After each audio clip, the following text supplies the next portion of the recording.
Hello friends, very good morning. आजचा जो video आहे, काल माझ्या एका भाऊनी मला कमेंटमध्ये सांगितलं की बकवास गाडी आहे, इलेक्ट्रिक गाड्या नाही पडत, महाग पडते. तर मला काही कोणाला रॉंग प्रूफ करायसाठी हा व्हिडिओ काही बनवलेला नाही आहे. जे कॅल्क्युलेशन मी गाडी घेताना केली होती ते कॅल्क्युलेशन मी फक्त तुमच्यासोबत शेअर करतो. मी हे नाही म्हणत की तुम्ही इलेक्ट्रिक घ्या, पेट्रोल घ्या, तुमच्या मताने तुम्ही काही घ्या. फक्त मी तुम्हाला थोडे माझे कन्सेप्ट्स आहेत ते थोडे मी समजावण्याचा प्रयत्न करतो कमी वेळामध्ये. आता हा जो व्हिडिओ आहे, हा व्हिडिओ मी 12,000 किलोमीटर और 1 इयर एक्सपेन्सेसच्या हिशोबाने बघितला आहे. याच्या मी माझ्या दोन्ही गाड्या घेतल्या आहेत ज्या माझ्याकडे मी पर्सनल यूज करत आहे. TVS iQube electric, TVS Jupiter petrol. ठीक आहे. याच्यामध्ये मी iQubeचं जे आहे हे 100 किलोमीटरचीच रेंज पकडली आहे. तशी तर आता जे नवीन iQube आहे ते 115 देते, पण मी 100 पकडली आहे. पेट्रोल TVS ज्युपिटर पेट्रोल 110 सीसीचं मी 50चा ॲव्हरेज पकडलेला आहे. ओके. तर 1 इयर एक्सपेन्सेस 12,000 किलोमीटर. सगळ्यात पहिला पॉईंट आहे सर्व्हिस कॉस्ट. एव्हरी 4,000 किलोमीटर और 4,000 किलोमीटरवर 650 रुपीज हे चार्ज करतात TVS वाले इलेक्ट्रिक गाडीसाठी. त्याच्यामध्ये हे फक्त वॉशिंग करतात, सॉफ्टवेअर अपडेट करतात आणि नटबोल्ट टाईट करतात. ठीक आहे. सेकंड, आता जाऊ आपण ज्युपिटरकडे. याच्यामध्ये 2,500 ते 3,000वर त्यांचं रिकमेंडेशन असते की सर्व्हिस झाली पाहिजे. तर मिनिमम मी 3,000वर माझ्या गाडीची सर्व्हिसिंग करतो. याच्यामध्ये ऑइल चेंज होते, लेबर चार्ज, 220 रुपयाचा फिल्टर, 100 रुपयाचा स्पार्किंग प्लग. तर याचं 1,000 रुपये कमीत कमी मला पर सर्व्हिसिंग यालाच लागते. 650 रुपये पर सर्व्हिसिंग इलेक्ट्रिक गाडीला लागते, 1,000 रुपये मला पेट्रोल गाडीला लागते. तुम्ही म्हणाल भाऊ काही गरज नाही फिल्टर हर वेळेस चेंज करायची, हे तुमची चॉईस आहे. मी हे 300 रुपये काही मायने ठेवत नाही. मी फिल्टर पण पर सर्व्हिसिंगला फेकून देतो आणि स्पार्किंग प्लग पण नवीन टाकतो. ठीक आहे. तर याला मला 650 रुपये लागते, याला मला 1,000 रुपये लागते. याला मला इयरली 1,950 रुपये लागतात TVS iQubeला. याला मला 4,000 रुपये लागतात सर्व्हिसिंगला TVS ज्युपिटर पेट्रोलला. 12,000 किलोमीटरच्या हिशोबाने सांगत आहे. सेकंड, मंथली रनिंग माझी 1,000 किलोमीटरच्या हिशोबाने मला लागते 200 रुपीज. 10 रुपये युनिटच्या हिशोबाने पकडलं, 20 युनिट मला चार्ज लागतात. 20 युनिटमध्ये माझी गाडी 1,000 किलोमीटर चालते.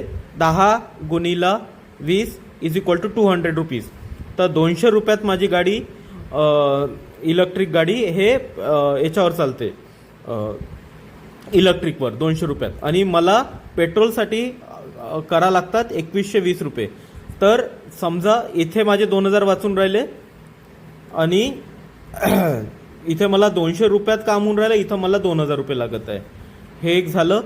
सेकंड, इयरली मला लागतात इलेक्ट्रिक गाडीला 240 युनिट. 240 गुणिला 10 इज इक्वल टू 2,400 रुपये.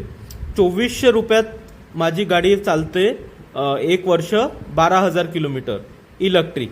आणि हिला मला लागते 50च्या ॲव्हरेजच्या हिशोबाने TVS ज्युपिटरला 26,400 रुपये. इलेक्ट्रिक गाडीमध्ये PUC काढायची गरज नाही आहे. एक तुमचं ते बेनिफिट वाचून जाते. इन्शुरन्स क्लेम घ्यायला गेले, काही घ्यायला लागलं तर PUC आता रिकमेंडेशन आहे, एक PUCचे पैसे वाचून जाते. आणि इन्शुरन्स पण मला वाटते कमी आहे, रोड टॅक्स पण कमी आहे. तर ह्या काही गोष्टी आहे ज्या इलेक्ट्रिकवर सध्या आपल्याला गव्हर्नमेंट सबसिडी पण देत आहे, तर बेनिफिट आहे. तर तुम्ही एक काम करा, 2 वर्ष जरी, तर भाऊ तुम्हाला खरंच माझी कॅल्क्युलेशन पटली असेल तर माझ्या हिशोबाने तरी जर आपली गाडी 5 वर्षही चालली तरी आपल्या गाडीचे बॅटरीचे पैसे तर निघून जाईल इतका आरामाने आहे. 3 वर्ष तर गाडी कंपनी म्हणतात का ते आमच्याकडून 3 वर्ष कंपल्सरी वॉरंटी आहे, आपण एक्सटेंडेड वॉरंटी काढून 3+2 करू शकतो. तर आता मी हे नाही म्हणत की यार मशीन्स आहे, मशीन्समध्ये प्रॉब्लेम नाही तर कशामध्ये, आणि ते माणसाची गॅरंटी नाही आहे, ते तर मशीन्स आहे, बॅटरीज आहे. तर सगळ्या गोष्टी रिस्क आहे. आम्ही तर ॲज अ फार्मर आहे, आम्ही सोईंग केल्यानंतर आमचा माल आमच्या हातात येतपर्यंत आम्ही म्हणू नाही शकत. आम्ही कोणाला ब्लेम करायला पाहिजे? आम्ही फार्मर्सनी सीड्सवाल्यांना ब्लेम करायला पाहिजे की फर्टिलायझरवाल्यांना ब्लेम करायला पाहिजे की स्प्रे मशीनवाल्यांना ब्लेम करायला पाहिजे की देवाला ब्लेम करू की स्वतःला ब्लेम करू? कोणाला ब्लेम करायला? तर विदाऊट रिस्क काहीच नाही होऊ शकत. हर गोष्टीत जर निगेटिव्हिटी बघाल आणि हर गोष्टी तुम्ही घ्यायच्या आधीच म्हणाल की असं करून असं ओव्हर थिंकिंग म्हणतात त्याला, तर भाऊ तुम्ही काहीच नाही घेऊ शकत आणि कोणता डिसिजन घेऊ नाही शकत. तर तुमचा पैसा आहे, तुमचा डिसिजन आहे, तर आरामशीर विचार करा. मेहनतीचा पैसा असते हर लोकाचा. तर जर काही माझ्या व्हिडिओमध्ये तुम्हाला कोणाचं इंटेन्शन हर्ट झालं असेल, कोणाला वाईट वाटलं तर सॉरी. आणि जर माझा व्हिडिओ आवडला असेल तर प्लीज लाईक करा आणि चॅनलला नक्की सबस्क्राईब करा. Thank you so much.